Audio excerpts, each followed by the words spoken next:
Okay, pop quiz today. The ankle bone is connected to the following: the shin bone, the knee bone, the thigh bone, or is it the hip bone?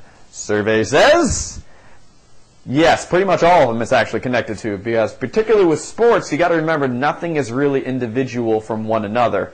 Everything connects to everything else, and that's why it's very important to understand that if you get hurt and you keep playing, you could hurt something else. So let's kind of talk about that.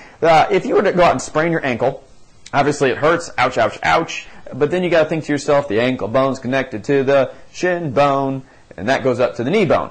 Well, you go, oh, well, my ankle really hurts, and I don't want to hurt my knee, so what I'm going to do is just wrap a whole bunch of duct tape around that ankle, and that's going to really make it secure. I will not hurt that ankle. But then, as we said before, things are related. So here's Mr. Bouncy guy here, and he's gone off and really taped off that ankle right there. But that knee's kind of hanging out there, and if he loses his balance a little bit, that ankle may have caught him. But instead, we're now on crutches.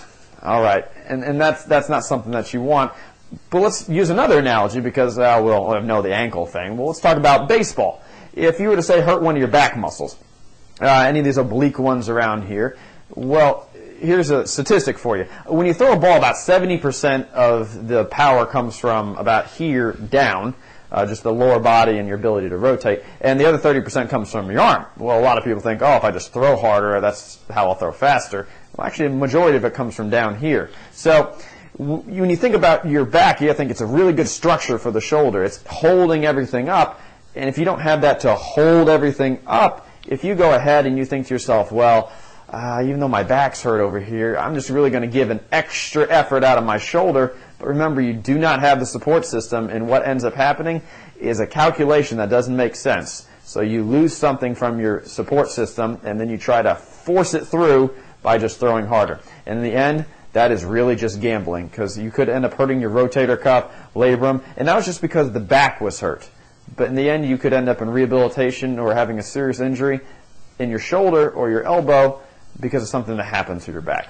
So what do you always do? Well, first, listen to the doctor. If the doctor says, hey, stay off your ankle for this amount of time, or hey, if you hurt your back, you need to do these sort of exercises, please listen and do them appropriately. Also, when you return back to sports, slow and steady. It is not a race. Just don't speed right in, because remember, if things heal at a certain rate, they don't speed up just because you really want them to. And finally, no pain, no gain is not the greatest thing in the world, particularly if you are injured.